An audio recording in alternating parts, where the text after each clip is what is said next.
जी बेटा, अस्सलाम वालेकुम। हम लोग पेपर सॉल्व कर रहे हैं अक्टूबर नवंबर 2019, अक्टूबर नंबर 19।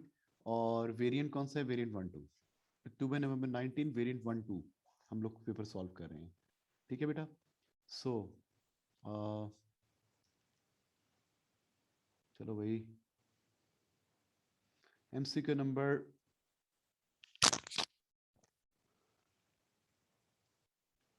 MCQ number 1। हाँ जी। A cyclist has a speed of 5 meter per second and a small car has a speed of 12 meter per second. एक साइक्लिस्ट की स्पीड 5 मीटर पर सेकेंड है और कार की स्पीड 12 मीटर पर सेकेंड है। Which statement does not give the reasonable estimate? Which statement does not give the reasonable estimate? The kinetic energy of the cyclist is this much. Cyclist की kinetic energy इतनी होगी। Cyclist का mess कर लेते हैं, चले 100 kilogram, ज्यादा ही कर लेते हैं। 100 साइकिल प्लस बंदे का वेट 100 किलोग्राम और स्पीड कितनी है 5 का square.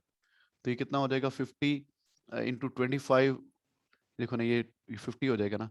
50 multiply by 25, 50 multiply by 25, almost ये इसी के करीब आंसर आ जाएगा।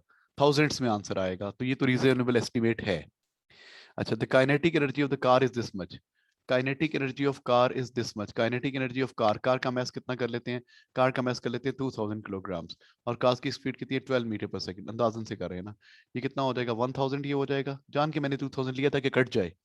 और ये 144 इंटू दिस हो जाएगा 144000। 1 2 3 4 5 1.4 इंटू 10 पावर 5 जॉल्स होनी चाहिए ऑलमोस्ट, अगर 2000 है। अगर 1000 है तो इससे आधी हो जाएगी, तो हो सकती है ये। अच्छा, momentum of cyclist is this much. Momentum of cyclist is this much. Momentum of cyclist, cyclist का momentum mass into velocity. Cyclist का मैस कितना है? 100। साइक्लिस्ट की स्पीड कितनी है? 10 मीटर पर सेकेंड। तो कितना हो सकता है? 1000 केजी मीटर पर सेकेंड हो सकता है ना। फोर्थ कम भी तो हो सकता था, अगर इसकी स्पीड, बल्कि स्पीड 5 है इसकी, तो ये कम भी, ये हो सकता है आंसर, मतलब इसके आसपास आंसर आ रहा है, ये हो सकते हैं। तो momentum of car is 2 into 10 power 5। Momentum of car का मैस कितना है? 2000। और अगर इसकी स्पीड कितनी है? 12। तो आंसर आ जाएगा 24,000। हो जाएगा 2.4 इंटू 10 पावर 4। 2.4 इंटू 10 पावर 4 आएगा। अब कार का मैस 20,000 तो नहीं हो सकता, 2000 ही हो सकता है ना। तो ये हमारे 10 पावर 4 में आंसर आ रहा है, और ये 10 पावर 5 में गिवन है। तो 1 का डी रीजनेबल एस्टिमेट नहीं है, बाकी सब रीजनेबल एस्टिमेट्स हैं। तो ये रीजनेबल एस्टिमेट नहीं है। ठीक है। अच्छा, which expression gives SI based unit SI based unit base quantity, sorry, which expression gives SI base quantity? Charge per unit time, charge divided by time current होता है ना, बिल्कुल होता है, ये होता है। Force per unit area pressure होता है ना, यही आंसर है इसका, ए। मास पर यूनिट वॉल्यूम डेंसिटी होता है। Work done per unit distance, work done per unit distance जो होता है फोर्स होता है। तो ये ए ही आंसर है। Which list contains one only scalar quantities? Length, area is a vector quantity. Area बेटा वेक्टर होता है, इसकी direction normal to the area होती है।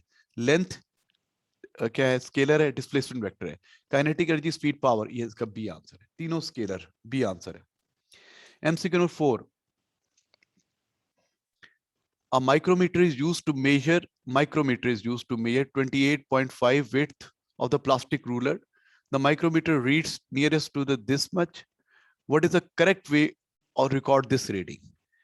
देखो बेटा, इस रीडिंग को रिकॉर्ड करना है तो आपका ये है ना, मिलीमीटर में रिकॉर्ड करना है, मीटर में रिकॉर्ड करना है, मीटर में रिकॉर्ड करना है। अगर हम मिलीमीटर में रिकॉर्ड करते हैं तो ऐसे रिकॉर्ड करते हैं 0.01, और ये इसको ऐसे ही करते 28.50, इसको ऐसे ही रिकॉर्ड करते हैं मिलीमीटर में। अब अगर हम मीटर में रिकॉर्ड करना है तो क्या हो जाएगा? 10 पावर -3 यहाँ पर आ जाएगा, तो ये हो जाएगा 28.5।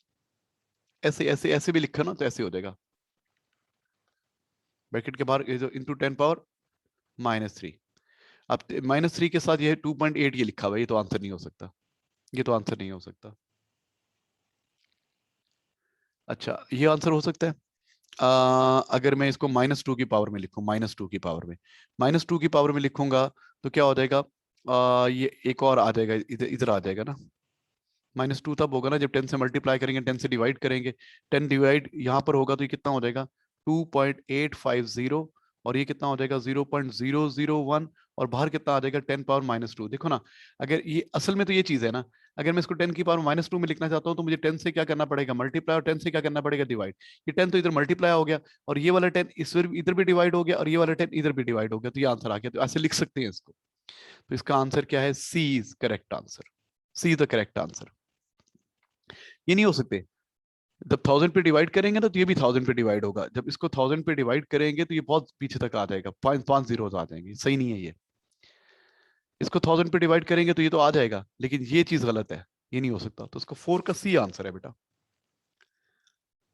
Next, MCQ number 5। The sides of a wooden block are measured with the calipers. The length of the sides are measured this much, this much, this much, तीनों लेंथ given है। The caliper measure the absolute uncertainty this much. What is the percentage uncertainty in the volume? Volume में uncertainty बतानी है। आपको पता है volume क्या होता है? वॉल्यूम होता है length into width into height. अब जब क्वांटिटीज मल्टीप्लाई हो रही होती है तो उनके परसेंटेज एरर ऐड होते हैं। परसेंटेज इन वॉल्यूम किसके इक्वल होगा? इन तीनों के percentage. Percentage error in length plus percentage error in W plus percentage error in height. ये तीनों प्लस कर देंगे, इन तीनों को प्लस कर देंगे, तीनों के परसेंटेज एरर निकालें। सबसे पहले इसका परसेंटेज एरर निकालते हैं। तो ये कितना होगा 0.1/20 × 100। ये कितना हो जाएगा 5.5% आ गया लेंथ में। अब इसका परसेंटेज एरर कैसे होगा? 0.1 डिवाइडेड बाय 40 × 100। ये 2.5 और मल्टी 0.25 हो जाएगा, 0.25%। अब यहाँ पे परसेंटेज एरर निकालें। 0.1/10 × 100 ये हो जाएगा 1%। अब ये ऐड कर दे 1 प्लस दिस, तो कितना हो जाएगा ऑलमोस्ट 1.75। तो उसको राउंड ऑफ कर दे तो 1.8 बन सकता है। 5 का बी आंसर है। इन तीनों के परसेंटेज को ऐड कर दे, दिस प्लस दिस, ये 1.75, तो नियरेस्ट टू 1.8 हो गया। MCQ number 6 please. A ball is thrown vertically upwards from a ground level to reach the maximum height of 12.7 meters before falling back to ground. Okay, ball को यहां से फेंका, यहाँ से फेंका, बॉल ऊपर जा रही है, यहाँ पे पहुंचती है मैक्सिमम हाइट। कितना ऊपर तक पहुंचती है? ये इसको लिख देते हैं 12.7 मीटर तक पहुंचती है। Assume air distance is negligible. What is the total time for which the ball is in air? Time of flight निकालना है। पहले ऊपर जाने का टाइम निकालना है, इसको 2 से मल्टीप्लाई करते हैं, या डायरेक्ट भी आप टाइम ऑफ फ्लाइट निकाल सकते हैं। ठीक है जी। हमें क्या क्या मालूम है? हमें मालूम है फाइनल वेलोसिटी जो कि 0 है। हमें मालूम है डिस्प्लेसमेंट 12.7, ऊपर को पॉजिटिव लिया हुआ है। अच्छा, और हमें क्या मालूम है? एक्सेलरेशन -9.81, जो 10 लेने चले करीब करीब आंसर हैं तो -9.81। अच्छा, अब इनको मिला के फॉर्मूला क्या होता है बेटा? इस तरह भी कर सकते हैं, ऊपर जाने का टाइम और नीचे आने का टाइम है। इसको यूज करेंगे ना तो ये बन जाएगा s = हाफ, होता है ना s = ut + ½ at²। पता है आपको? एक और फॉर्मूला भी होता है s = vt - ½ at²। ऐसे भी होता है s = vt - ½ at²। हम ये फॉर्मूला भी यूज कर सकते हैं। s = vt - ½ at², ये भी इक्वेशन होती है। तो s हमें पता है कितना है 12.7, ये तो 0 हो गया, ये माइनस माइनस ये प्लस हो जाएगा, तो कितना आ जाएगा प्लस, पहले लिख दूं -½ इंटू -9.81। अच्छा, तो नीचे ही आना है तो प्लस नहीं आना चाहिए था। आना नीचे है, हम डिस्प्लेसमेंट ओके t² सॉल्व करते हैं। तो ये माइनस माइनस से कट गया, इसको समझो ये 10 है ना, ये 5 हो गया, 5 जाके डिवाइड हुआ, 12.7 divide by 5, 12.7 divided by 5, it gives this का स्क्वायर रूट, 2.5 का स्क्वायर रूट ऑफ आंसर। क्या आंसर आता है जनाब? 1.59। यू खाली नीचे आने का टाइम है, ऊपर जाने का टाइम मल्टीप्लाई बाय 2 कर दो उसको, 3.2 आ रहा है। 3.187, 3.2 ऑलमोस्ट। 6 का बी, बेटा 6 का बी आंसर है। अच्छा, अगर आपको ये समझ में नहीं आया ना कि क्या किया बेटा, s is equal to ut plus half at square भी होता है और s is equal to vt minus half at square भी होता है। S is equal to vt minus half at square, ये भी फार्मूला होता है। ये एक ही इक्वेशन है, इसको ऐसे भी लिख सकते हैं। अगर आपको ये पसंद नहीं है, आपको ये समझ में नहीं आया, ठीक है, तो हम इसको ऐसे भी कर सकते हैं। ओके, इसको मुझे क्या करना है, वेट अ सेकंड, इरेज करना है। इरेजर पे आया, मैं इसको ऐसे कर देता हूँ, आपको ये समझ में नहीं आया। जितना ऊपर जाने का टाइम है उतना ही नीचे आने का टाइम है, जितना ऊपर जाने का टाइम है उतना नीचे आने का टाइम है। तो अगर आपको ये समझ में नहीं आता ना, तो पता क्या करें, आप नीचे आने का करें, क्वेश्चन यहाँ से स्टार्ट करें। यहाँ ये तो यहाँ की इनिशियल वेलोसिटी कितनी हो जाएगी, 0। आना की तरह नीचे ही आना है 12.7, और एक्सेलरेशन नीचे की तरफ ही है। अभी डाउनवर्ड के लिए ले रहा हूँ, डाउनवर्ड मोशन के लिए ये सॉल्व कर रहा हूँ। यहाँ से क्वेश्चन स्टार्ट किया है, यहाँ से क्वेश्चन स्टार्ट किया है और इसके रिलेटेड इक्वेशन लिख रहा हूँ। आना भी नीचे है, ये भी नीचे है, तो ये प्लस हो जाएगा, 9.81 ही हो जाएगा, प्लस लेंगे तो क्या लग जाएगा, s is equal to u t plus half a t square. Solve करते हैं, ये हो जाएगा 12.7 is equal to 0 plus half into 9.81 into t square. Solve करेंगे तो टी का आंसर आ जाएगा 1.59 समथिंग, उसको 2 से मल्टीप्लाई करेंगे तो वही आ जाएगा, 1.59 समथिंग आया था सेकेंड्स। और टाइम ऑफ फ्लाइट किसके इक्वल होगा, ऊपर जाने का टाइम और नीचे आने का, 2 से उसको मल्टीप्लाई कर दें तो बेटा ये आंसर आ रहा है। अच्छा बेटा, MCQ number 7 please. A snooker ball has mass this much. It hits the cushion of the snooker table and rebounds along the original path. जिस डायरेक्शन में गई उसी में वापस आई। बताइए, यहाँ से बॉल गई, यूं गई और टक्कर मारने के बाद इसी पाथ के ऊपर वापस आ रही है। ये इनिशियल वेलोसिटी है और ये फाइनल वेलोसिटी है। The ball arrives the cushion with a speed of 14 metre per second. टक्कर मारने से जस्ट बिफोर इसकी स्पीड कितनी है, 14 मीटर पर सेकंड, और with speed of 7 and then leaves, और वापस जो आ रही है वो आ रही है 7 मीटर पर सेकंड। और आपको कॉम्पैक्ट टाइम भी पता है, टाइम भी पता है, ये 0.6। एवरेज फोर्स निकालनी है, तो पता है फोर्स का फॉर्मूला क्या होता है, force force force force mv minus mu over t। अब वेलोसिटीज यहाँ पे यूज होती हैं, तो इस वेलोसिटी को राइट डायरेक्शन में नेगेटिव कह देता हूँ, ये पॉजिटिव हो गई। तो F is equal to, maths तो कॉमन ले लेना आप, मैथ्स कॉमन ले लें, क्या रह गया, v minus you over T. Maths कितना है, किलोग्राम्स में चाहिए, 200 ग्राम्स है तो 0.2 kg। फाइनल वेलोसिटी कितनी है, 7 माइनस, और माइनस फार्मूले वाला -14 ओवर 0.6, मेरे ख्याल से 0.6।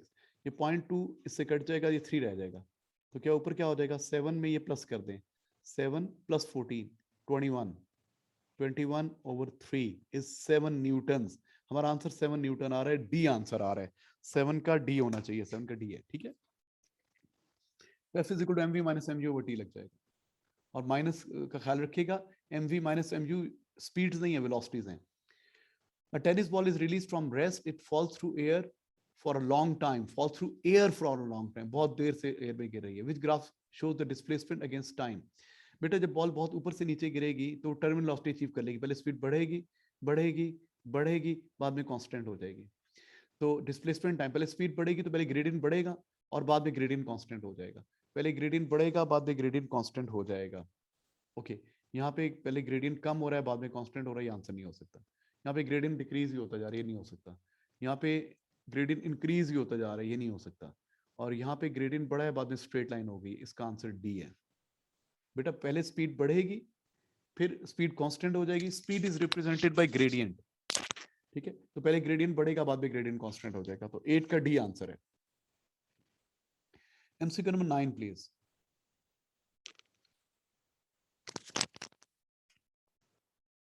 The space probe ROS Rosetta was designed to investigate a comet.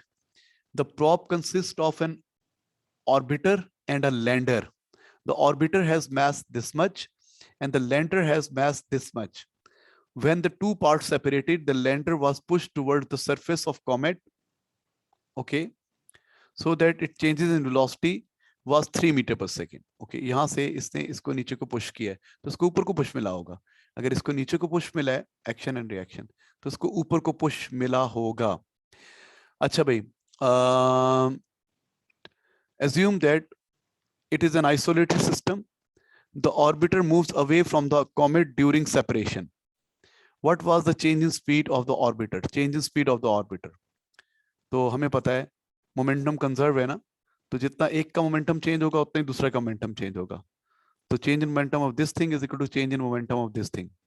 ठीक है, दोनों का मोमेंटम चेंज. तो हम कह सकते हैं m delta v1 is equal to m delta v2. Change in momentum of this is equal to change in momentum of this. कर सकते हैं हम इसको. अच्छा भाई, इसका m1 कितना है? 100 किलोग्राम. इसकी वेलोसिटी में कितना चेंज है? 3. दूसरे का मास कितना है? 170 किलोग्राम. चेंज इन वेलोसिटी है x. ये जाके डिवाइड हो जाएगा. x is equal to 300 over 170. तो 0 0 से कट गया.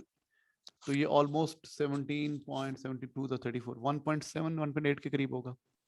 1.8 के करीब होगा आंसर. 9 का ए होना चाहिए. ये बिल्कुल 9 का ए है. हमने क्या निकाला? m1 v1 is equal to m2 v2 करते हैं ना, तो ये m1 delta v1 is equal to m2 delta v2 भी होगा. ठीक है जनाब, आगे चल रहे हैं.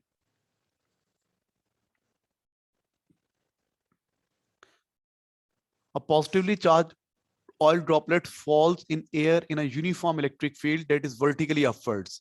यूनिफॉर्म इलेक्ट्रिक फील्ड है और इलेक्ट्रिक फील्ड अपवर्ड है, मतलब ये प्लेट ये नेगेटिव है और इलेक्ट्रिक फील्ड अपवर्ड है. इसमें क्या हो रहा है? A positively charge drop. ये पॉजिटिवली चार्ज ड्रॉप है, ये नीचे गिर रहा है, इससे फोर्स अपवर्ड लगेगी. It is falling downwards.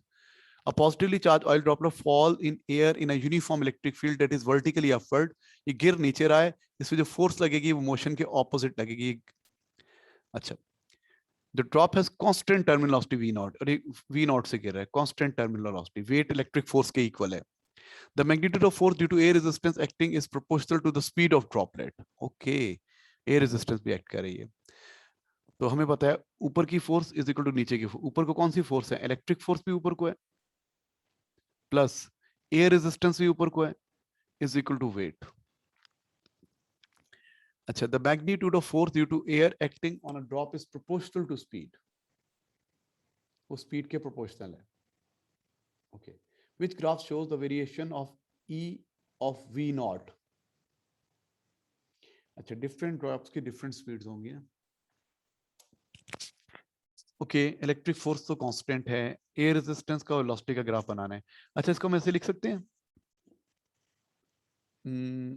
F E is equal to नहीं प्लस प्लस प्लस प्लस है ना, प्लस ये एयर रेजिस्टेंस किसके प्रोपोर्शनल है? Air resistance is proportional to speed. तो A R is equal to K V. यहाँ पे के डाल दें, K V is equal to W. अच्छा, ये उधर ले जाएं तो आपका एक्सप्रेशन क्या बन गया? K V is equal to minus F E plus W. Electric force Q E, क्योंकि ये ई की फॉर्म में है ना, इलेक्ट्रिक फोर्स क्यू ई होता है, ई की फॉर्म में है. K V is equal to minus Q E W, और के को डिवाइड कर दें. के यहाँ से कैंसिल होके, यहाँ से कैंसिल होके इधर भी डिवाइड हो जाएगा, इधर भी डिवाइड हो जाएगा.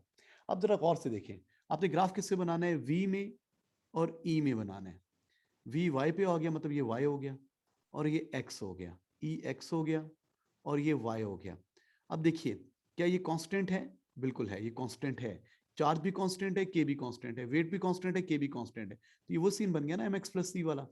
देखो ना, variable term that is taken along Y axis is V, variable term that is taken along X axis is E. बाकी ये भी कांस्टेंट है, ये चीज क्यू और एम भी कांस्टेंट है. तो हमें क्या मिलेगा? स्ट्रेट लाइन मिलेगी विद अ नेगेटिव ग्रेडियंट मिलेगी, और उसका y इंटरसेप्ट इसके इक्वल होगा. हमें स्ट्रेट लाइन मिलेगी विद नेगेटिव ग्रेडियंट मिलेगी. 10 का ए आंसर होना चाहिए. 10 का ए आंसर है, ये आंसर है बेटा. नहीं समझ में आया? Okay, I know. यार देखो ना, सबसे पहले मैं दूसरे कलर से लिखता हूँ इसको. देखो, हमें पता है जब वो टर्मिनल स्पीड से नीचे गिर रहा है, टर्मिनल स्पीड से नीचे गिर रहा है, तो ऊपर की फोर्स, इलेक्ट्रिक फोर्स भी ऊपर को है, एयर रेजिस्टेंस भी ऊपर को है, ये दोनों ऊपर को. Air resistance plus the air resistance is equal to W. अब मैंने एयर रेजिस्टेंस किसके इक्वल है? ये वेलोसिटी के प्रोपोर्शनल है. तो यहाँ मैंने के वी लिख लिया और ये उधर जाके माइनस हो गया. एयर रेजिस्टेंस की जगह पे K V is equal to minus this plus W.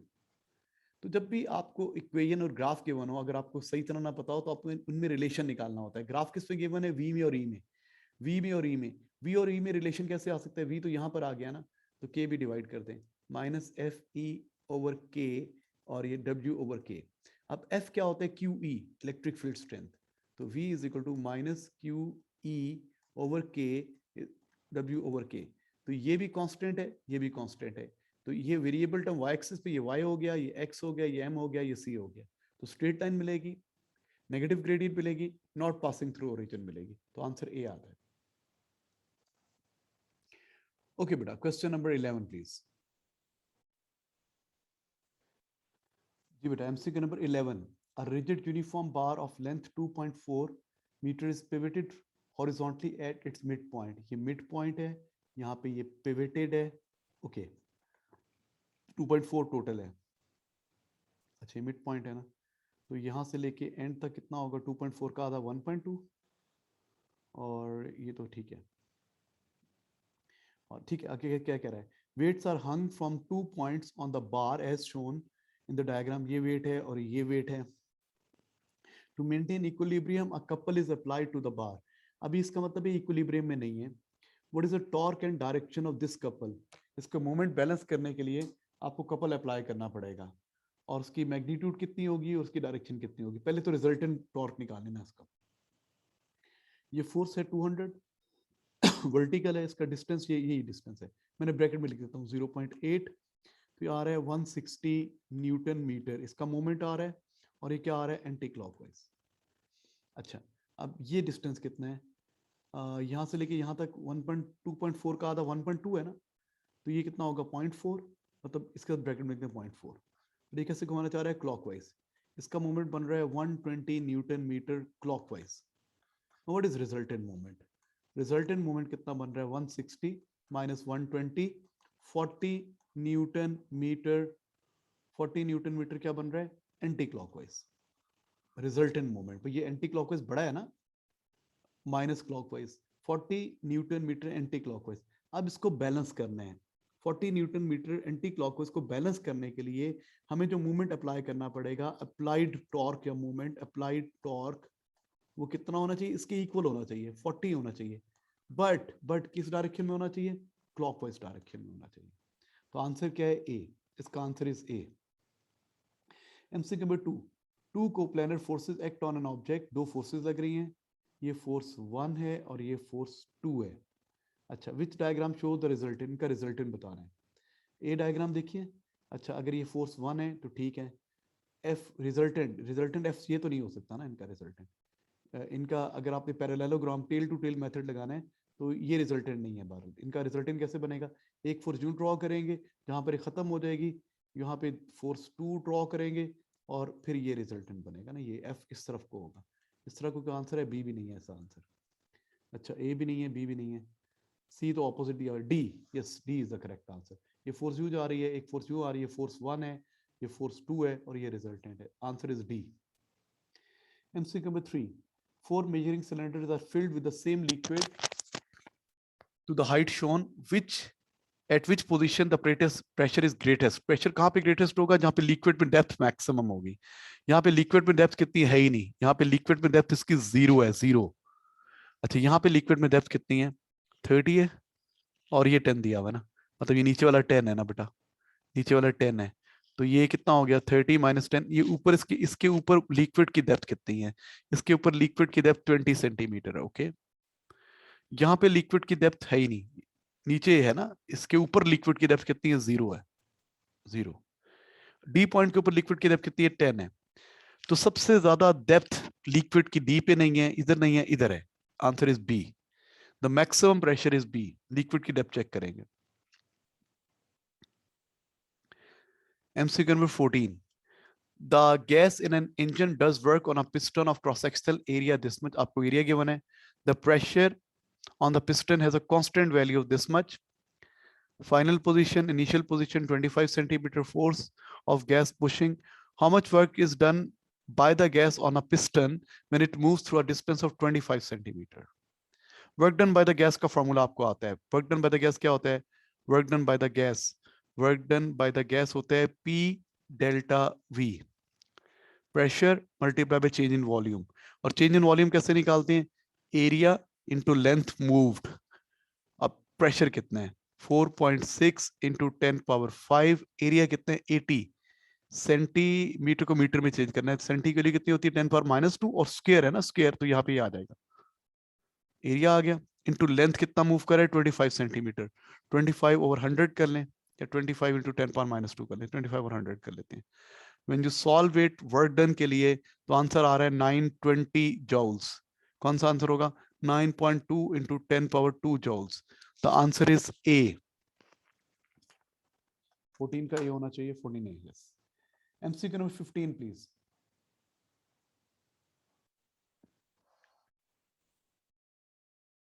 जी बेटा, एमसीक्यू नंबर 15 देखिए। A power station using coal as fuel has average power output. Power station की average power output, power station में electrical energy होती है output, ये electrical energy output है। The coal is supplied by 20 trains each day.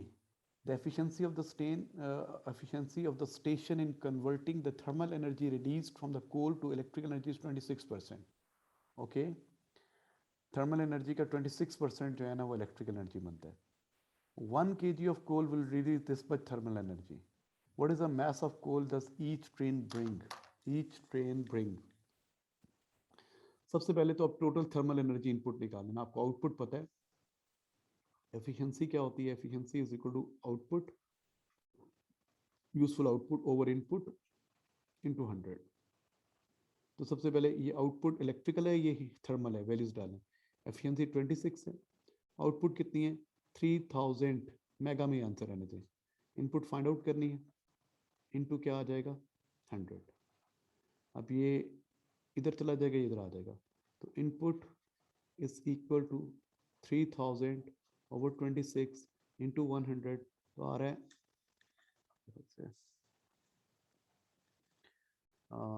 ये हो जाएगा 1 2 3 4 5 divide by 26, it gives 11,538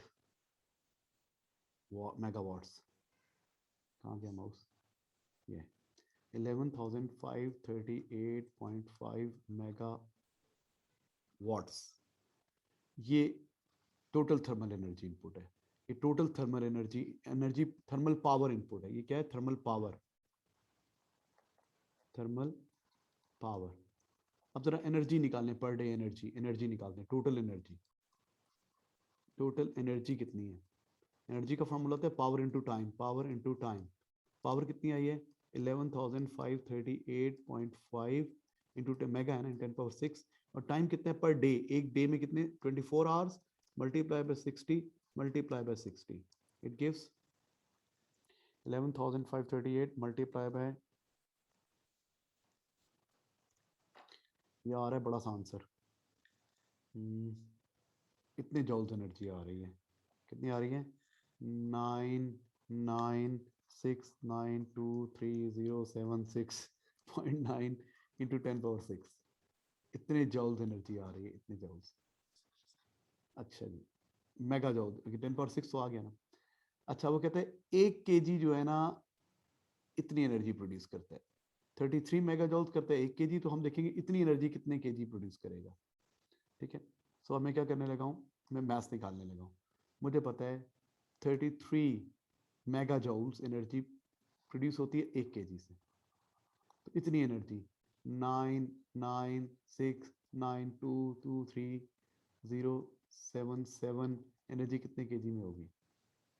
तो x इज इक्वल टू, इससे मल्टीप्लाई, इसको डिवाइड कर देंगे 33 पे, डिवाइड बाय 33।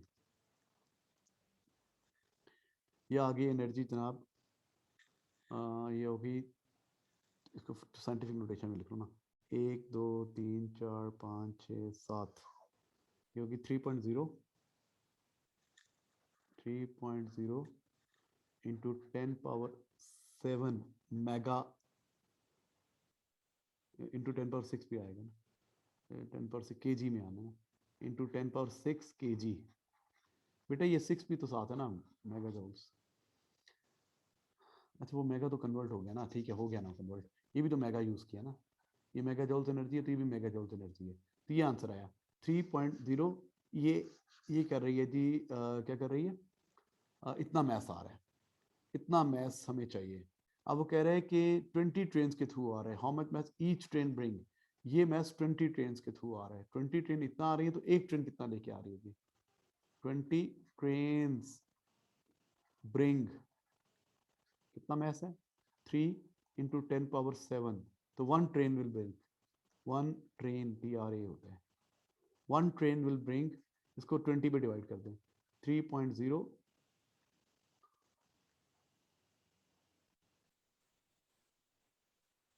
अच्छा जी इसको 20 पे डिवाइड कर देंगे हम,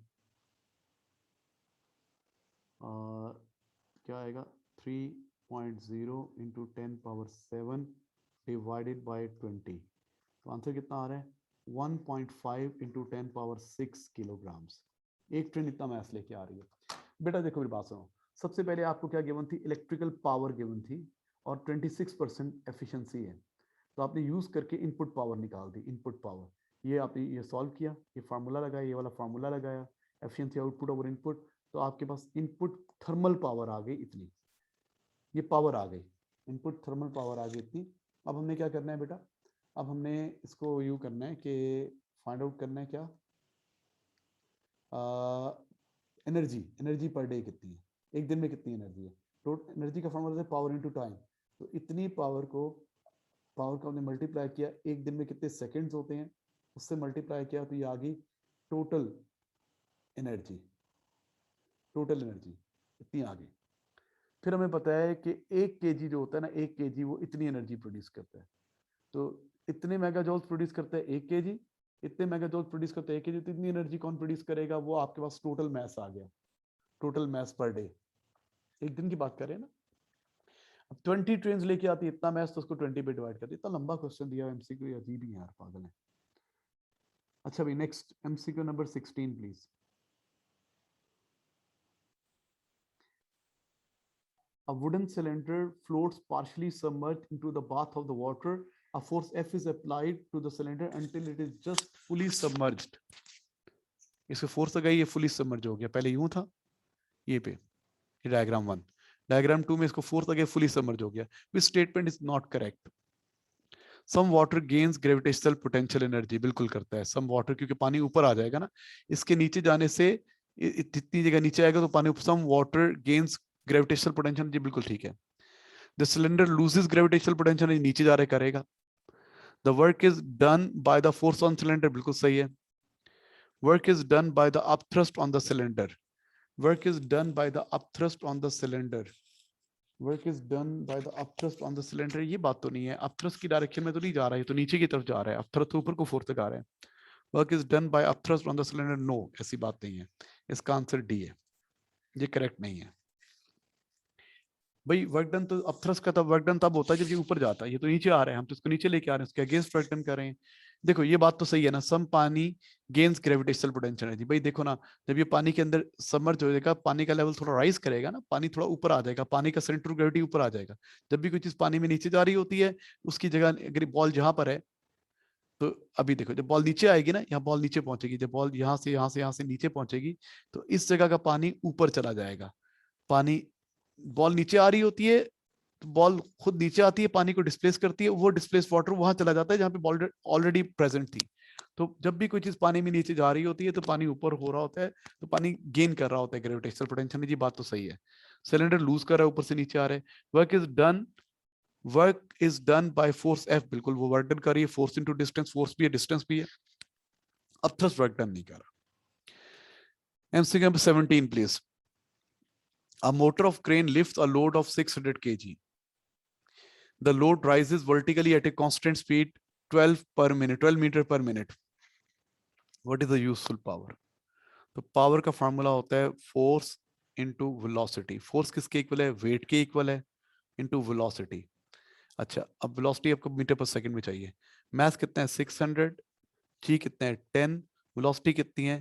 12 मीटर्स पर मिनट है ना, हमें सेकंड में चाहिए होती है, इसको सेकंड में कन्वर्ट करना है, 60 पे डिवाइड कर दें, 60 इंटू 10 इंटू 12 ओवर 12, नीचे 60 सेकेंड्स हो गया, मैंने मीटर पर सेकंड में आंसर लेना है, तो ये कितना हो जाएगा 60, 60 से कट गया, ये आ जाएगा 1200 वॉट्स, है ना, 1200 वॉट्स। तो 1.2 kilowatts, 1.2 kilowatts B answer है।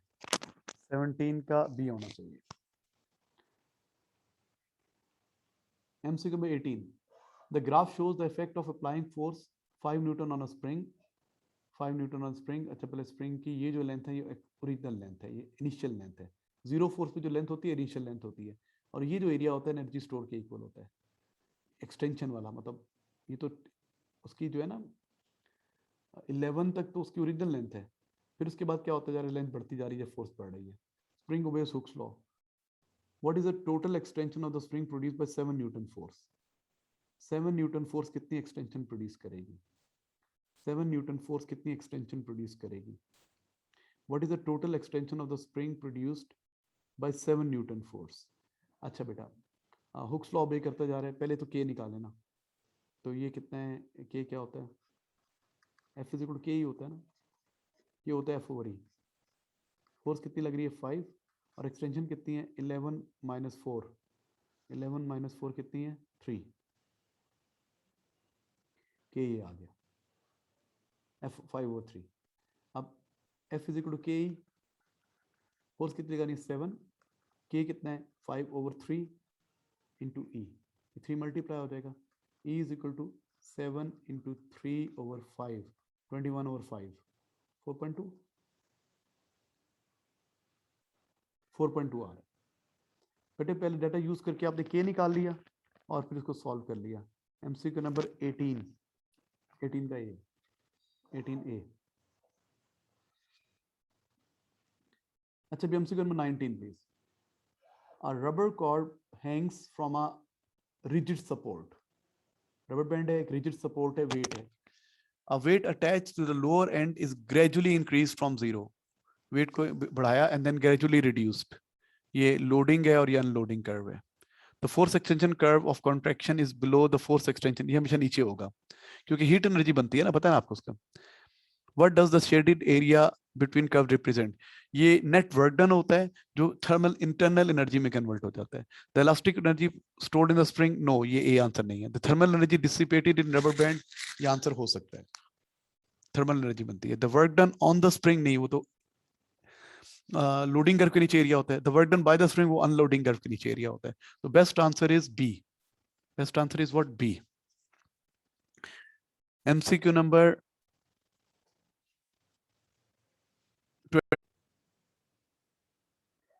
जी बेटा, MCQ number 20। A transverse wave is traveling along a rope. The frequency of the wave is 2 hertz. Frequency given है. The graph shows the variation with the distance of displacement of the wave t is equal to 0. t 0 पे उसका ये displacement है, ये given है आपको. Which graph shows the position of wave after 0.5 seconds? 0.5 second के बाद वेव की क्या पोजीशन होगी? तो सबसे पहले हमने टाइम पीरियड निकालते हैं। टाइम पीरियड होता है 1 over F is equal to 1 over 2 is equal to 0.5 second. 0.5 second में पार्टिकल क्या करेंगे, वन साइकिल कंप्लीट करेंगे, वन साइकिल कंप्लीट करेंगे। जहां से चले घूम के वहीं पर आ जाएंगे। मतलब ये पार्टिकल ए है ना, ये नीचे जाएगा नीचे जाएगा नीचे जाएगा और वापस यहीं पर आ जाएगा 0.5 सेकेंड के बाद। जब ये यहाँ पर आ जाएगा तो ये वाला पार्टिकल भी ऊपर जाएगा ऊपर जाएगा ऊपर जाएगा और नीचे आ चुका होगा 0.5 सेकेंड के बाद। तो वे वहीं पर नजर आएगी जहां पर है, ओरिजिन से शुरू होगी 2 सेकंड में कंप्लीट होगी। तो कौन सा आंसर होगा, सी भी नहीं, डी। इसका आंसर डी है बेटा। Next MCQ, MCQ 21 please. Two graphs represent the same wave. Two graphs represent the same wave. Graph 1 shows the variation with time t of the displacement of the particular distance. Graph 2 shows the variation with the displacement at one instant. Okay. Graph 1 क्या show करता है, variation with time, time का साथ graph है। ये displacement time graph है और displacement distance graph है। What is the speed of wave? तो पहले तो यहां से टाइम पीरियड निकाल लें। टाइम पीरियड कितना है 0.5 सेकेंड्स। तो फ्रीक्वेंसी कितनी है 1 over T, 1 over 0.5 is equal to 2 hertz. यहां से वेवलेंथ निकाल लें। वेवलेंथ, ये वेवलेंथ है, ये लैम्डा है, लैम्डा लैम्डा। तो लैम्डा कितना है 60 सेंटीमीटर। तो v is equal to F lambda. F कितना है 2 इंटू 60 कितना हो जाएगा 120 सेंटीमीटर पर सेकेंड या 1.2 मीटर पर सेकेंड 120 सेंटीमीटर पर सेकेंड इसका डी आंसर है 21 का डी 21 का डी आंसर है बेटा 22 a microphone is connected to a CRO when tuning fork is struck and held next to the microphone. The following waveform is shown on the display of CRO. ये 2 millisecond per division है. What is the best estimate of the frequency? Best estimate of the frequency produced by the tuning fork. Best estimate of the frequency. तो सबसे पहले तो आप time period निकालें ना almost यहाँ से ऑलमोस्ट वेव शुरू हो रही है और यहाँ पे खत्म हो रही है 2 डब्बों में एक डब्बा किसके इक्वल है 2 मिलीसेकंड के तो 2 डब्बे किसके इक्वल होगा 4 millisecond 4 into 10 power -3 second time period आ गया फ्रीक्वेंसी क्या होती है 1/f 1/t सॉरी ये ऊपर चला जाएगा 1000 बन जाएगा 1000/4 तो 25 250 हर्ट्ज 22 का सी होना चाहिए 22 सी 23 please 23 a loudspeaker emitting constant frequency is swung in a horizontal circle with the speed of this much एक माइक्रोफोन को यूं घुमा रहे हैं आप यूं घुमा रहे हैं माइक्रोफोन है माइक को आप यूं घुमा रहे हैं यूं horizontal circle with the speed of 15 metre per second 15 metre per second से इसकी जो यूं स्पीड है वो है 15 meters per second a stationary observer is level with the loudspeaker and situated a long distance from the speaker यहाँ पे कोई जो observer है the observer hear a sound of varying frequency the maximum frequency heard is this much what is the speed of sound in air maximum frequency कब होगी जब इस जगह पर होगा और उसकी तरफ आ रहा होगा ठीक है मैक्सिमम फ्रीक्वेंसी कब होगी जब इस जगह पे होगा उसके करीब आ रहा होगा तो आपने क्या निकालना है स्पीड ऑफ साउंड निकालनी है फॉर्मूला क्या होता है ऑब्जर्व फ्रीक्वेंसी किसके इक्वल होती है सोर्स की frequency into speed of wave over speed of wave minus speed of source है ना ये होता है फॉर्मूला तो आपके पास मैक्सिमम फ्रीक्वेंसी गिवन है मैक्सिमम फ्रीक्वेंसी गिवन है ये 2097 मैक्सिमम का फॉर्मूला लग गया साउंड की फ्रीक्वेंसी कितनी है 2000 सोर्स की फ्रीक्वेंसी वेलोसिटी ऑफ साउंड हमने निकाल ली है और ये कितनी है जनाब ये v निकालना है और ये 15 मीटर पर सेकेंड है ना 15 ये उधर मल्टीप्लाई होगी 2097 v minus 2097 into 15 is equal to 2000 v 2000 v उधर माइनस हो जाएगी ये प्लस हो जाएगी तो आपके पास क्या रह जाएगा 2097 में से 2000 आएगा 97 v 97 v is equal to 2097 multiply by 15 और ये 97 इधर जाके डिवाइड हो जाएगा तो क्या रह जाएगा बेटा 2097 multiply by 15 divided by 97 324 almost 324 23 का सी ये आंसर है ठीक है ऑब्जर्वर है ना जब ये दूर जा रहा है तो मिनिमम फ्रीक्वेंसी करीब आ रहा है तो मैक्सिमम फ्रीक्वेंसी ये इस जगह पर आ रहा है इसकी स्पीड 15 मीटर पर सेकेंड है तो फार्मूला ये होता है करीब आने पे ये फार्मूला होता है ना अच्छा भी MCQ number 24 two electromagnetic waves have wavelength 5 and 5 दो वेवलेंथ्स हैं इलेक्ट्रोमैग्नेटिक ये -7 वाली तो होगी विजिबल लाइट में और -2 वाली माइक्रोवेव होगी वेवलेंथ -7 वाली क्या है विजिबल लाइट ये माइक्रोवेव 24 का बी होना चाहिए ये तो रट्टा है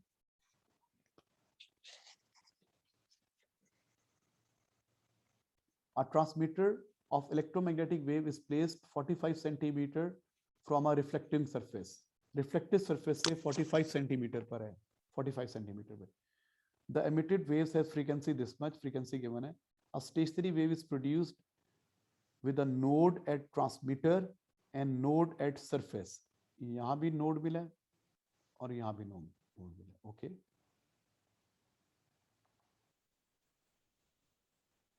यहाँ भी नोड है, मतलब यूं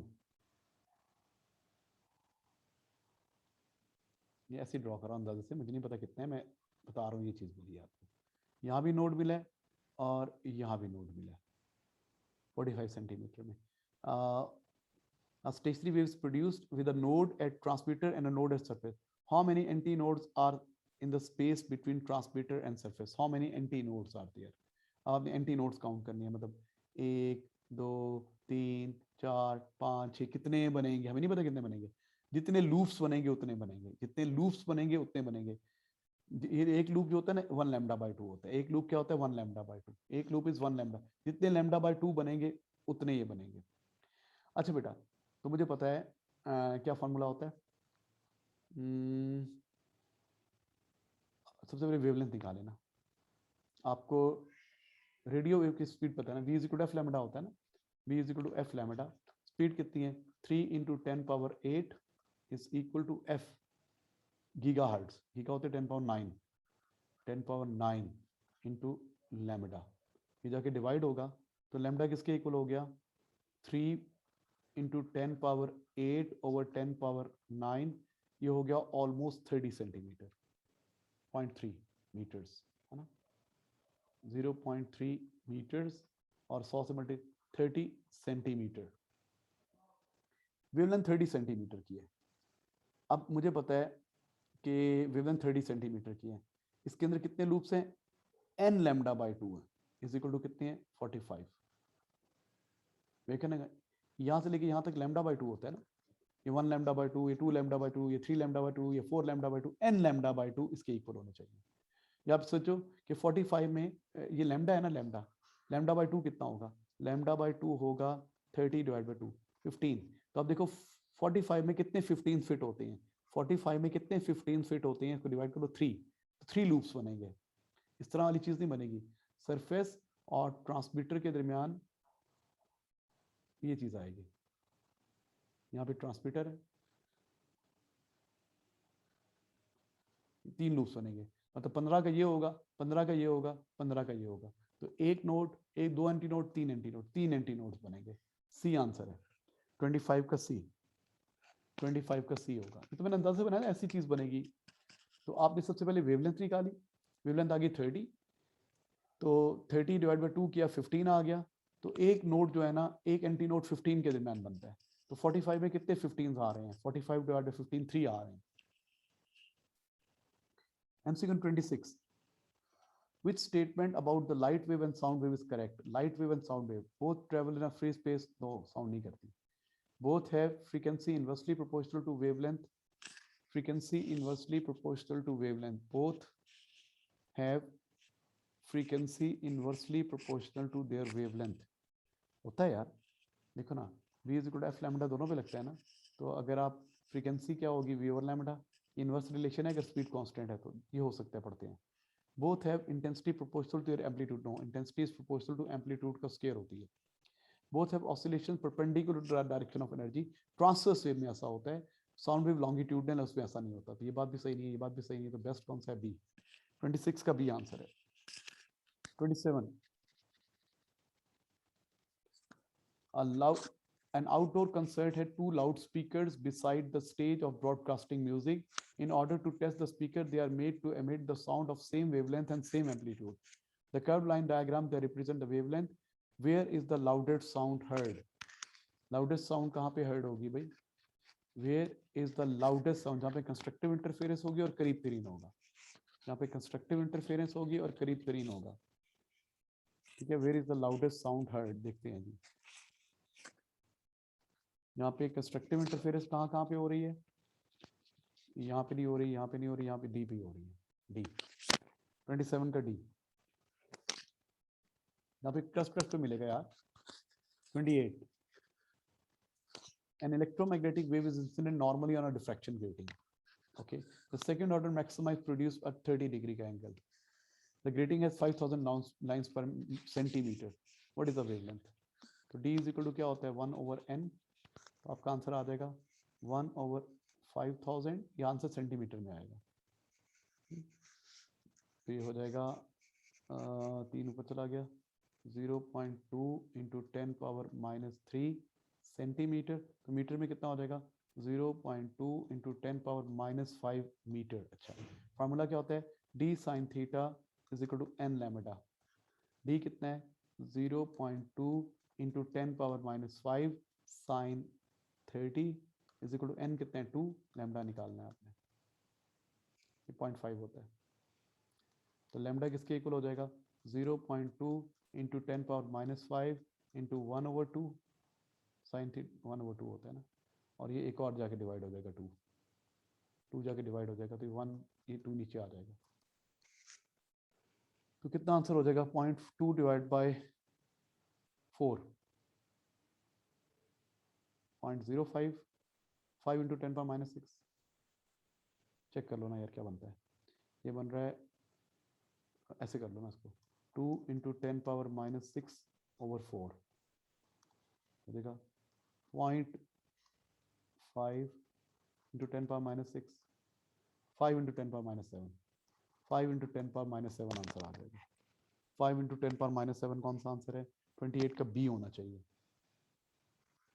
कैलकुलेटर पे करोगे तो हो जाएगा, मैं विदाउट कैलकुलेटर कर रहा हूँ ना, मेरा कैलकुलेटर करने को दिल नहीं चाह रहा होता। P is a point near to the charge Q, ये चार्ज है, ये चार्ज Q है, इसके पास पॉइंट P है। When a negatively charged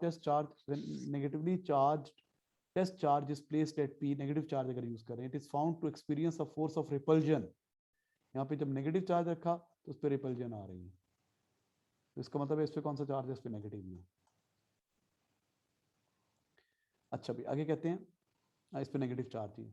Which arrows correctly show the direction of electric field? Negative charge की फील्ड लाइंस क्या होती है, इनवर्ड्स होती है। नेगेटिव चार्ज की फील्ड लाइंस क्या होती है, इनवर्ड्स होती है, इनवर्ड्स होती है। इस तरफ को होगा, इस तरफ को होगा। 29 का सी, 29 का सी। MCQ में 30 please. A charged oil drop of mass m with the n excessive electrons is held in a uniform electric field between two horizontal plates separated by a distance d. The voltage between the is V, the elementary charge E and acceleration of free fall is g. What is the value of n? n की value निकालनी है। Stationery है, इसे forces balanced है। नीचे को क्या लग रहा है वेट, ऊपर को क्या लग रहा है इलेक्ट्रिक फोर्स। ओके, हमें पता है जब ये रुका होगा फोर्सेस बैलेंस्ड हैं, एफ एम नहीं F E, electric force is equal to M G. Electric force क्या होता है Q E is equal to M G. Q क्या है एन टाइम्स इलेक्ट्रॉन्स हैं, Q is equal to N ही होता है ना, Q is equal to N E, N time electron. E क्या होता है V by D, E is equal to V by D is equal to M G. क्या निकाल एन निकालना है ना, एन को सब्जेक्ट बनाओ। एन किसके इक्वल हो जाएगा, एम जी अपनी जगह पे रहा, डी ऊपर चला गया और नीचे क्या आ गया E V, M G D over E V. B answer है 30 का B. MCQ number 31, when a current in a wire is 5 ampere, the average drift speed is this much. Current इतना है, I1 इतना है, तो V1 कितना है 7.4 into 10⁻⁻4. Which rows gives the possible cross-sectional area and number of conduction electron per unit volume of this wire? N और possible area. Okay. I is equal to क्या होता है NAVE. ठीक है, आपको क्या क्या गिवन है, हमें गिवन है ड्रिफ्ट स्पीड गिवन है, V भी गिवन है, A भी गिवन है और E भी पता है। तो हमने क्या निकालना है, which area represent the number of conduction per unit volume और एरिया, इसको सब्जेक्ट बना लो ना, NA। ओके, तो क्या हो जाएगा I ओवर VE। अभी बताता हूँ I की वैल्यू कितनी है, I की वैल्यू है 5, ड्रिफ्ट स्पीड कितनी है 7.4 इंटू 10⁻⁻4 और एलिमेंट्री चार्ज कितना होता है 1.6 इंटू 10⁻⁻19। अब हम ये आंसर निकालो ना, फिर देखो कि किन दो वैल्यूज को मल्टीप्लाई करें तो हमें ये आंसर मिलता है। पहले इसको मल्टीप्लाई करो ना, देखो n इंटू ए, मुझे इनका मल्टीपल आ गया। हाँ, ये -19 और ये 10⁻+23 हो जाएगा। बस 5 को डिवाइड कर दो, 5 डिवाइडेड बाय 7.4 ब्रैकेट के अंदर लिखना चाहिए था, चलिए एक और दोबारा डिवाइड करते हैं, डिवाइडेड बाय 1.6, 0.422, इसका आंसर आ रहा है n इंटू ए। जो प्रोडक्ट आएगा ना, कहाँ लिखूँ, इधर लिखता हूँ, इधर गया एन ए। ये जो प्रोडक्ट की वैल्यू आ रही है ना आपके पास, कितनी आ रही है, 0.42 इंटू 10 पावर कितनी हो जाएगी, -23 ऊपर जाके +23, या 4.2 इंटू 10 पावर 22। अब हम देखते हैं किन वैल्यूज को मल्टीप्लाई करें तो हमें ये मिलता है, इन दोनों को मल्टीप्लाई करें, इन दोनों को मल्टीप्लाई करें, इन दोनों को मल्टीप्लाई करें, इन दोनों को, किन को मल्टीप्लाई करें तो ये आंसर मिल जाए, ये आंसर मिल जाए, किन दोनों को मल्टीप्लाई करें तो ये आंसर मिल जाए, एन ए का आंसर। बेटा अब देखो, हमें एन और ए की पॉसिबल वैल्यूज बतानी है, आई पता है, वी पता है, ई पता है, इनको सॉल्व किया, हम देखेंगे किस केस में मिल जाएगी ये वैल्यू। तो ये -27 को जब इससे मल्टीप्लाई करेंगे तो -21 तो ये हो जाएगा, और 1.2 को इससे मल्टीप्लाई करेंगे तो कितना आएगा, चेक करते हैं, 7.2 मल्टीप्लाई बाय 1.2, 7.2 मल्टीप्लाई बाय 1.2 कितना आ रहा है, 8.4 आ रहा है, तो हमें तो वो चाहिए, तो नहीं हो सकता, 7.2 मल्टीप्लाई बाय 5.9,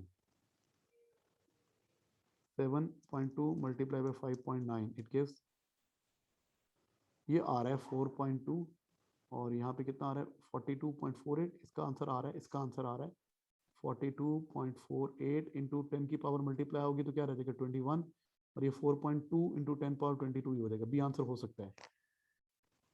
अच्छा बेटा अब इनको मल्टीप्लाई करें, दिस इंटू दिस मल्टीप्लाई करें, वैसे भी ये 20 आ रहा है, देखिए -6 है, ये इनको मल्टीप्लाई करोगे तो आपके पास 20 आ जाएगा, तो हमें तो 22 पावर चाहिए, ये तो आंसर हो ही नहीं सकता। फिर इनको मल्टीप्लाई करके देखें तो 3.7 मल्टीप्लाई बाय 2.3, ये 4.2 नहीं आ रहा, तो 4.2 सिर्फ बी में ही आ रहा है, तो हमने इनको आपस में मल्टीप्लाई करके देख लेना है, किसका प्रोडक्ट इस वैल्यू के इक्वल आएगा, इस वैल्यू के, इस वैल्यू n इंटू ए के इक्वल आएगा, इस इनके इक्वल आएगा, किसका n इंटू ए, इसका, ये वैल्यू कितनी बन रही है, ये बन रही है, तो फिर आंसर आ जाएगा, तो ये बी बन रहा है बेटा। MCQ number 32, a fixed resistor of 12 ohm is connected to a battery, there is a current of this much, now the current is doubled, the new power dissipated in the resistor is, current is double, you know, P is equal to I square R, पहले कितना था 0.2 का square into 12, ठीक है, 0.2 का square कितना होता है 0.04 इंटू 12, पहले आ रही थी 0.48 वाट पावर आ रही थी, अब कह रहे हैं करंट डबल, फिक्स रजिस्टर है तो करंट डबल किया, what is a current double किया है, तो वो करंट जब 2 से मल्टीप्लाई होगा तो ये पावर 4 टाइम्स हो जाएगी, you know power is proportional to I square, जब ये करंट को 2 से मल्टीप्लाई करेंगे तो 2 स्क्वायर, ये 4 से मल्टीप्लाई हो जाएगा, इसको 4 से मल्टीप्लाई कर दो तो भी आंसर आ जाएगा, इसको 4 से मल्टीप्लाई करें, 4 4 5 से 20, 1.9 के करीब आएगा जी, 1.9 ये आंसर होगा, नहीं तो दोबारा आप फार्मूला लगा लो, करंट डबल किया है 0.4 हो गया ना करंट, आई स्क्वायर 0.4 स्क्वायर इंटू 12, 0.4 स्क्वायर कितना होता है 0.16 multiply by 12, when you solve it तो ये आंसर आ रहा है। There is a current in the resistor for unknown time. Current in the resistor for unknown time. Which two quantities can be used to calculate the energy dissipated in the resistor?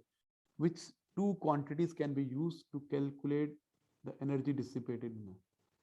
हाँ जी, energy dissipated निकालनी, energy का formula होता है VTI, time तो पता नहीं है, तो V and Q भी हो सकता है, करंट, अच्छा देखते हैं, the current in the resistor and potential difference, the current in the resistor and potential difference से नहीं आएगा, टाइम भी चाहिए, the resistor resistance of the resistor and current, no, the total charge, हाँ, and the potential difference across, ये हो सकता है, 33 का C, 33 का C, you know, ये total charge and voltage दोनों को multiply करेंगे तो आ जाएगी। MCQ में 34 please,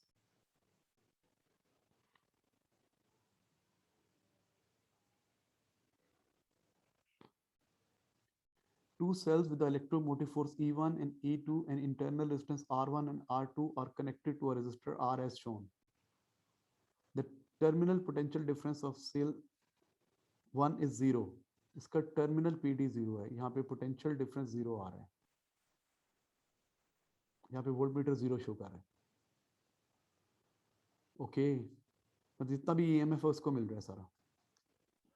Which expression gives the total resistance of the resistor? मुझे इसकी वैल्यू चाहिए। कितना मुश्किल क्वेश्चन लग रहा है। ओके, सबसे पहले तो ये इंफॉर्मेशन गिवन है ना कि जितना भी ईएमएफ है, इधर टर्मिनल पोटेंशियल डिफरेंस कब जीरो होगा, ये सारे के सारे ईएमएफ इसको मिल जाएगी। तो हम बोल सकते हैं इसका जो ईएमएफ है ना, ईएमएफ 1 पता है किसके इक्वल है, IR1 के इक्वल है। अच्छा, अब यहाँ पे क्या है, ये जो ईएमएफ है ना, ये इसको भी मिल रहा है और इसको भी मिल रहा है। तो E2 किसके इक्वल होगा, E2 is equal to IR2 plus IR, है ना, IR2 प्लस IR। अच्छा, E हमने R की वैल्यू निकालनी है, I कॉमन ले ले जरा।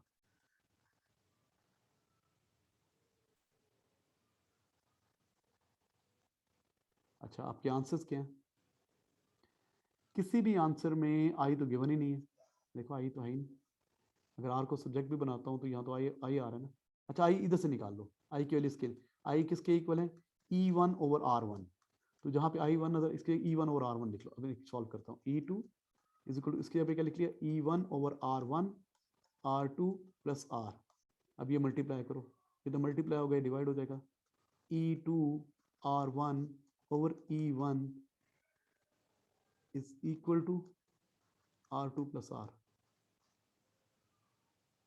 ये उधर जाके माइनस हो जाएगा, तो R किसके इक्वल हो जाएगा, R is equal to E2 R1 over E1 minus R2। अच्छा, इसका एलसीएम ले लें, एलसीएम एलसीएम एलसीएम एलसीएम 1 हो जाएगा ना। इसका एलसीएम E1 आ जाएगा, E2 R1 minus E1 R2, ये मल्टीप्लाई का E1 R2 R,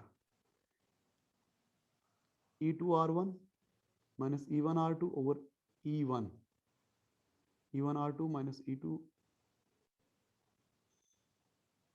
क्या हो रहा है ये, E2 R1 minus E1 R1 over, नीचे क्या आएगा, E1 ही है ना, ये E1 नीचे आएगा, E2 R1 minus E1 R2 over E1। इसका आंसर मुझे तो ए लग रहा है। कौन सा क्वेश्चन है ये, 34 का ही है। इतना मुश्किल क्वेश्चन दिया हुआ बच्चों। हाँ जी, सबसे पहले आपको गिवन था कि दो सेल्स हैं, ईएमएफ है, इनके गिवन है E1 E2 गिवन है, और वो कह रहा है कि इधर जो है ना टर्मिनल पोटेंशियल डिफरेंस वो जीरो आ रहा है, मतलब इसकी जितना भी ईएमएफ है उसको लगता जा रहा है। मतलब जहाँ पे अगर 5 वोल्ट एनर्जी थी ना, इसके थ्रू जाएगी तो कम हो जाएगी, फिर ये बढ़ा देगी तो 0 5 ही रहेगी, मतलब पोटेंशियल डिफरेंस जीरो है यहाँ पे। इसका मतलब इसका जितना भी ईएमएफ है उसको मिल रहा है। तो EMF is equal to IR1, EMF is equal to इसके क्रॉस PD। वो मैंने ऐसे करके I1 की वैल्यू निकाली, सॉल्व कर ली। MCQ number 35, a battery has electromotive force E and internal resistance R. The battery delivers current I to the variable resistor and the potential difference PD across the terminals. Yeah. The variable resistor is adjusted until so that I increases. इसको adjust किया I increases. Why does V decreases?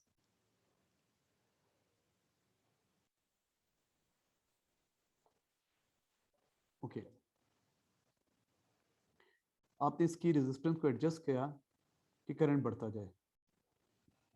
Obviously इसकी resistance को कम करेंगे तो increase the current, इसकी resistance को कम करेंगे तो करंट बढ़ेगा। इसकी रेजिस्टेंस तो कांस्टेंट है ना, ठीक है। जब करंट बढ़ेगा, when current total current increases, the PD across internal resistance increases, PD across R increases, तो फिर PD across external resistors capital R decreases. देखो ना, जब तुम इसकी रेजिस्टेंस कम करोगे, रेजिस्टेंस कम करोगे तो करंट ज़्यादा होगा।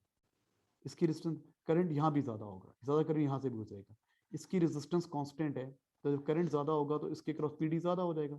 जब यहाँ पे ज़्यादा मिलने लग जाएगा तो बाहर कम मिलेगा। द टोटल EMF डिक्रीजेज नहीं, the internal resistance increases no, internal resistance नहीं बढ़ रही। The PD across R increases, yes, PD across R increases, ये बात सही है। The resistance of variable increases, no. C answer होना चाहिए इसका, 35 का सी। यस, 35 का क्या है? सी। जब इंटरनल रेजिस्टेंस को पीडी ज्यादा मिलेगी तो बाहर कम मिलेगी। 36, 3 identical resistors connected between P and Q in a different network X, Y, and Z. What is the order of increasing combined resistance? ऐसे क्वेश्चन होने चाहिए, लोएस्ट ट्रस्ट होना चाहिए। ओके, 3 आइडेंटिटी, इनकी रेजिस्टेंस कितनी होगी? फॉर एग्जांपल ये 30 ओम का रेजिस्टर कर लो, 30, ये 30 है, ये भी 30 है, ये भी 30 है, इनकी 30/10, 30/3 सॉरी, इनकी रेजिस्टेंस हो जाएगी 10 ओम्स। अच्छा यहाँ पे देखो, अगर ये 30 है तो ये 30 और ये 30, 60 हो गया, प्रोडक्ट ओवर सम लगाओ, 30 × 60/30 + 60, तो कितना हो जाएगा? 1890, 20 ओम्स, इसकी 20 ओम, ये 10 ओम, ये 20 ओम्स। अब ये है 30 और ये भी 30 और ये भी 30, ये मिलके कितनी हो जाएंगी? 30/2 15, 15 + 30 45 ओम्स, ये 45 ओम्स हो गए। ये 10 ओम्स है, ये 20 ओम्स है। तो Y, X and Z, Y, X and Z, C answer है, 36 का C। MCQ में 37 please. The diagram shows a variable resistor R and 2 fixed resistors connected in series to act as a potential difference. Okay, to act as a potential divider. Diagram shows a variable resistor R, a variable resistor R, and 2 fixed resistors, ठीक है, connected in series and circuit to act as a potential divider. बिल्कुल ठीक है, potential divider वहाँ पे sliding contact होता है, यहाँ पे sliding contact नहीं है, आप इसको यूज कर रहे हैं। जब इसको यूज करेंगे तो यहाँ पे करंट चेंज होता रहेगा और एक जगह पे करंट 0 पे आ जाएगा। The cell of electromotive force 6 volt and negligible internal resistance, a cell of EMF 2 volt and a galvanometer connected to the input of potential divider. The resistor R is varied until it is 0. जब ये 0 आ जाएगा। What is the resistance R? R की क्या value है? Okay, अब मुझे पता है ये जो 6 वोल्ट है ना, इस पूरी लेंथ को 6 मिल रहा है, इन दोनों को कितनी वोल्टेज मिल रही है? 2 वोल्ट मिल रही है, इन दोनों को 2 वोल्ट मिल रही है। सो 6 इसको कितनी मिल रही होगी? 4 वोल्ट, इसे 4 वोल्ट मिल रही होगी, ठीक है ना? ओके, हमने क्या निकालना है? What is the resistance R. अब इससे से करंट निकाल सकते हैं, आप इधर से करंट निकाल सकते हैं। इसका करंट कितना आ जाएगा? I = V/R, 4/10, 0.4 ampere. इसके अंदर कितना करंट आ गया? V/R 0.4, यहाँ भी 0.4 एम्पियर करंट है, नीचे तो जीरो करंट है, यहाँ तो जीरो करंट है, जीरो, कोई करंट नहीं फ्लो कर रहा, करंट इज जीरो। तो सारे का सारा करंट यहाँ से जा रहा है, 0.4 एम्पियर करंट यहाँ से जा रहा है, 0.4 एम्पियर करंट यहाँ से जा रहा है। अच्छा, अब इसकी वोल्टेज निकालनी, इसकी तो दोनों चीजें पता है ना, V = IR, कितना करंट है? 0.4 × 2, तो कितना हो जाएगा? 0.8 वोल्ट, इसको मिल रहा है 0.8 वोल्ट, तो टोटल 2 में से इसको मिल रहा है 0.8 वोल्ट, तो इसको मिल रहा होगा 1.2 वोल्ट, 2 वोल्ट मिल रहा है ना। अब इसकी दोनों चीजें पता है, R = V/I, वोल्टेज कितनी है? 1.2, करंट कितना है? 0.4, सॉल्व कर लें, 3 ओम्स, तो उसकी वैल्यू आ रही है 3 ओम्स, 3 ओम्स। ए आंसर है 37A, 37 का बेटा ए आंसर है, इसका ए आंसर है। अगर आपको समझ में नहीं आई तो दोबारा बताता हूँ क्या कह रहा है बेटा। ये देखो, इसको मैं रिमूव कर दूँ।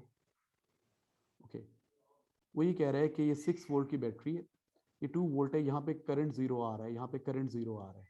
करंट 0 तब होता है जब ये इधर की वोल्टेज इसके ईएमएफ के बराबर होती है। ये 2 है ना, तो उसको 2 वोल्ट मिल रहा है। अच्छा, अब अगर 6 में से 2 इन लोगों को मिल रहा है तो इसे कितना मिल रहा होगा? 4 वोल्ट। इधर को यूज करते हुए करंट निकाल लिया, I = V/R, करंट कितना हो गया? 4/10, 0.4 एम्पियर। अब ये करंट कहाँ कहाँ से जाएगा? अब ये करंट बेटा यहाँ से जाएगा 0.4 एम्पियर, यहाँ भी 0.4 एम्पियर, यहाँ भी 0.4 एम्पियर। अब नीचे तो करंट 0 है, यहाँ तो करंट 0 है ना, तो सारे का सारा 0.4 इधर से जाएगा, 0.4 एम्पियर यहाँ से गुजरेगा, 0.4 एम्पियर यहाँ से गुजरेगा। अच्छा, अब इसकी दोनों चीजें पता थी तो आपने क्या निकाल लिया? इसकी वोल्टेज निकाल ली, V = IR। आपने इसकी दोनों वोल्टेज निकाल ली, तो क्या है?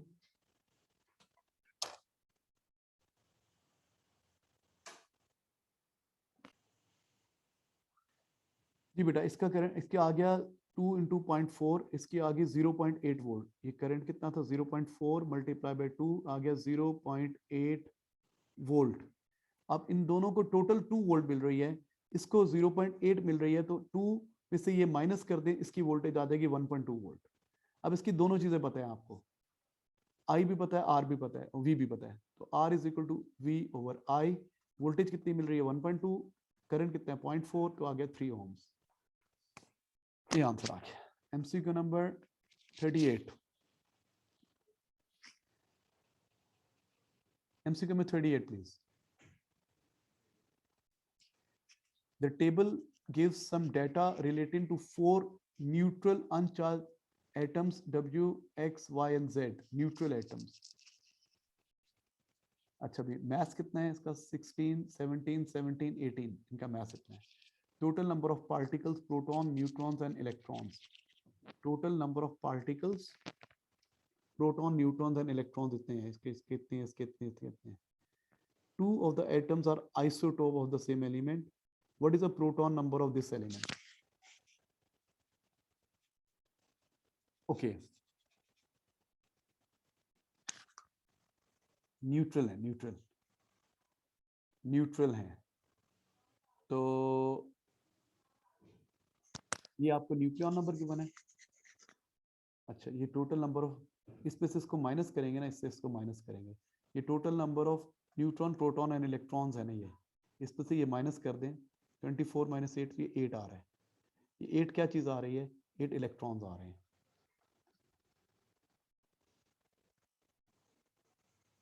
8 इलेक्ट्रॉन्स आ गए, तो इलेक्ट्रॉन्स निकाल दिए, तो ये टोटल कितने रह गए? Proton plus neutrons. Proton plus neutrons कितने रह गए? 16। ये प्रोटॉन्स प्लस न्यूट्रॉन 16 है। वे इसमें 8 इलेक्ट्रॉन्स हैं, तो प्रोटॉन्स कितने हैं? प्रोटॉन्स भी 8 होंगे, प्रोटॉन्स भी 8 होंगे। ठीक है, यहां से इसको माइनस करें। 26 - 17 9 आ रहा है। 9 इलेक्ट्रॉन्स हैं, तो प्रोटॉन्स भी 9 होंगे। ठीक है, अच्छा अब इससे इसको माइनस करें। 25 - 17 8 इलेक्ट्रॉन्स आ रहे हैं, 8 इलेक्ट्रॉन्स, तो प्रोटॉन्स भी 8 होंगे। ठीक है ना? अच्छा, प्रोटॉन्स भी 8 होंगे, तो यहाँ भी 8 प्रोटॉन्स हैं, यहाँ भी 8 प्रोटॉन्स हैं। 8 प्रोटॉन्स हैं, और ये आइसोटोप है, सेम नंबर ऑफ प्रोटॉन्स, और 8 प्रोटॉन्स है ना, ये आइसोटोप है, तो इनके 8 ही प्रोटॉन है। ये भी आंसर होगा ना, 38 भी, 38 का भी है। हमने क्या किया? इससे इसको माइनस किया, तो नंबर ऑफ इलेक्ट्रॉन्स आ गए, क्योंकि न्यूट्रल एटम में जितने इलेक्ट्रॉन्स है उतने प्रोटॉन्स है। 28 में से इसको माइनस किया, तो इलेक्ट्रॉन्स 10 आ गए। जितने 10 इलेक्ट्रॉन्स है, तो 10 प्रोटॉन्स है, तो प्रोटॉन नंबर यहाँ दोनों में सेम है, यहाँ, और वो 8 है। What is not fundamental particle? Fundamental particle, electron किसी से मिलकर नहीं बना। Fundamental particle, fundamental particle, positron fundamental particle, this is not a fundamental particle. C.